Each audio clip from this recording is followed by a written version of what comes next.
สวัสดีครับกับผมต้าอูไซเลอร์ครับวันนี้เราจะมาพูดถึงเรื่อง Sound Effect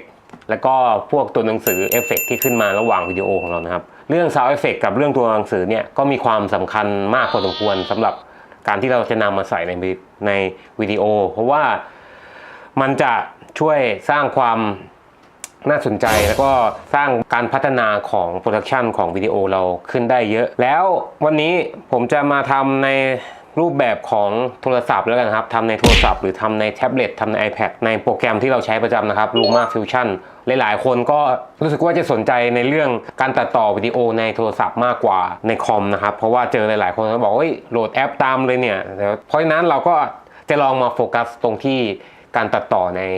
แท็บเล็ตในโทรศัพท์มากกว่าครับเพราะว่าอะไรข้อดีของการตัดต่อในแอป Luma Fusion คือเราจ่ายเงินครั้งเดียวแล้วก็จบเลยส่วน Adobe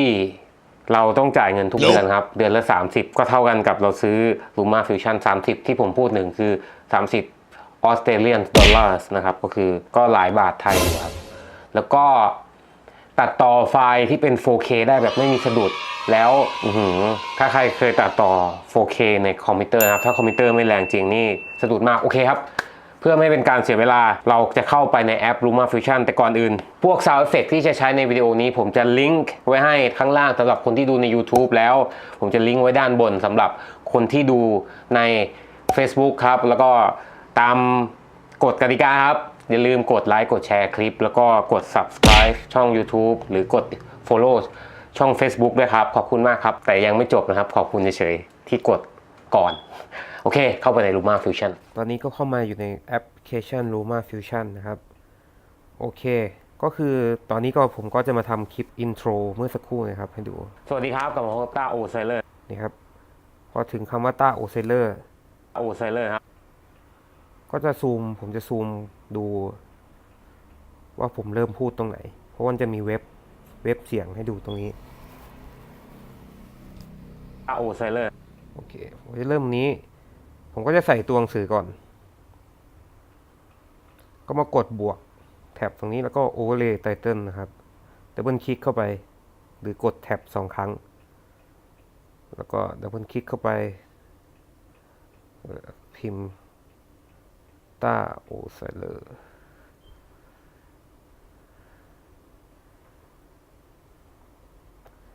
กดดันอะไรประมาณนี้เราจะมาเลือกเป็นแบบ preset ให้ดูนะครับตรงขวาบนก็จะเอาขอบดำลองดูแล้วมาปรับขอบได้ขอบ width จะเอาให้ใหญ่ให้เล็กเพิ่ม shadow เพิ่มเงาเพิ่มอะไรได้ตรงนี้หมดเลยนะครับก็ต้องการผมจะเอาแค่นี้ก่อนเพิ่มไซส์วิธีปรับ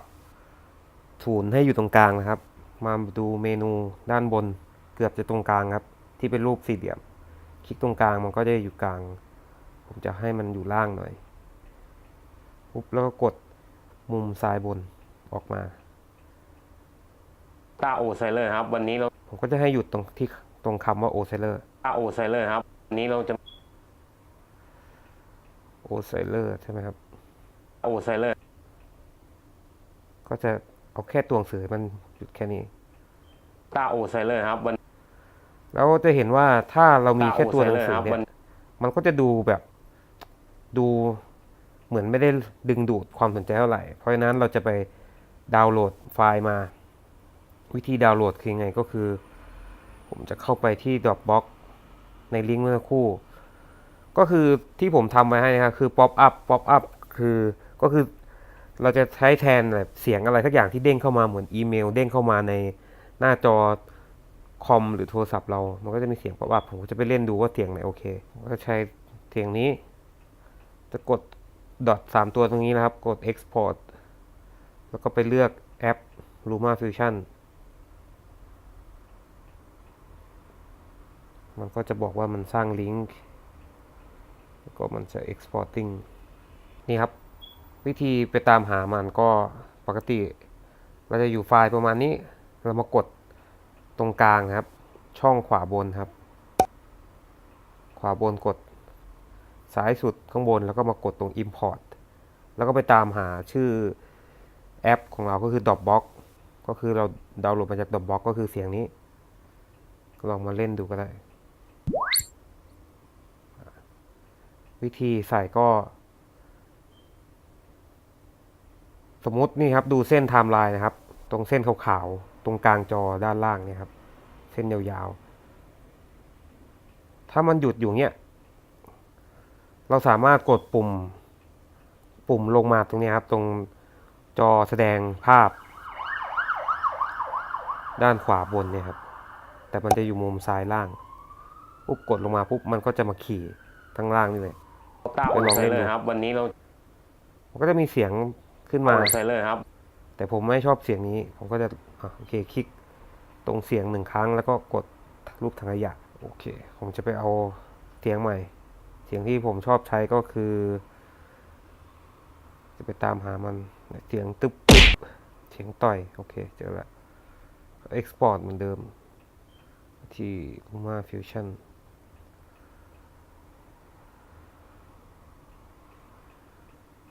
จริงๆจะ export ไปหมดทุกเสียงเลยก็ได้ครับแล้วค่อยไปเลือกข้างในทีเดียวแต่ผมก็ทำให้ดูทีละอย่างนะโอเคใส่เลยครับวันนี้เราจะมาพูดนี่ครับผมก็จะแบบทำให้รู้สึกว่าเฮ้ยวันนี้เราเวลามันมีเสียงมันจะทำให้รู้สนใจว่าเฮ้ยมันเกิดอะไรขึ้นสายตาคนก็จะมองกวาดหาสิ่งที่เกิดขึ้นนี้เราจะมาพูดถึงเรื่อง sound effect โอเคตอนนี้ผมพูดถึงเรื่อง sound effect ก็มากดบวก overlay title แต่มันคลิกเข้าไปจริงๆเขามี preset ให้เรานะครับว่าเราต้องการแบบไหนกดบวกตรงนี้ก็ได้ครับมาดูเนี่ยเป็นแบบเฉียงหรือเป็นเทคอะไรซ้อนๆกันพวกนี้ครับเลือกดูได้หรือจะสร้างขึ้นเองก็ได้ครับกดบวกเนี่ยไปสร้างสามเหลี่ยมสี่เหลี่ยมอะไรประมาณนี้ครับทำเองได้ก็ค่อยๆทำไปเรื่อยๆถ้าไม่เอาก็มากดลบตรงถังขยะโอเคผมจะมาพิมพ์ตรงนี้ sound effect S O N D sound effect แต่ผมจะใช้ตัวหนังสือเป็นสีอะไรดีสีขาวดีกว่าแล้วขอบจะเป็นสีแดงจะไปเพิ่มขอบให้ใหญ่หน่อยใหญ่ไปเลยเอาอย่างนี้ไปเลยโอเคเท่ดี sound ถึง effect เรื่อง sound effect ก็จะย่อลงมาให้มันเท่ากับ sound effect ที่ทำไว้วิธีเลื่อนให้มันชนจุดจบของคลิปนะครับของเนี่ยสมมติผมอยู่เนี้ยแต่ผมอยากไปให้มันตรงกับคำว่า sound effect ก็แค่กดตัวเนี้ยครับเนี่ยตัวลูกศรซ้ายขวาเนี่ยครับโอเคจะเอาเสียงไหนดีเดี๋ยวไปหาก่อนไม่รู้นะส่วนตัวผมชอบใช้ไอ้เจ้านี่แหละไอ้เสียงตึ๊บเนี่ยเป็นอะไรไม่รู้ดูแล้วมันแบบว่าsound effect มันทำให้น่าค้นหาใส่เ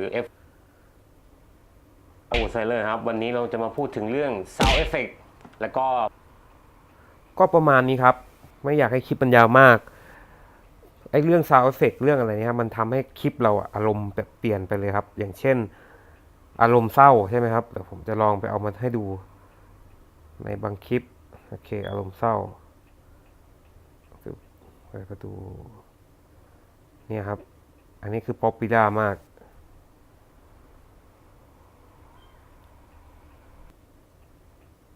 โอเคเข้ามาแล้วไอเสียงประเภทเนี้ยครับเนี่ยเราลองให้ดูที่เขานิยมใช้ปุ๊บผมก็จะชอบทำอย่างนี้เวลาผมเอาเสียงนี้ลงมาแล้วเอฟเฟกต์ที่ขึ้นมาระหว่างวิดีโอของเรานะครับแล้วผมก็จะชอบทำอย่างนี้ครับผมจะชอบทำคลิปเป็นวิธีทำก็คือกลับไปที่ว่าคลิปตัดคลิปตรงนี้เลยสมมติเราจะเข้าคลิกแล้วมันคลิกเข้าข้างในครับแล้วเราก็มาเปิด ตรงนี้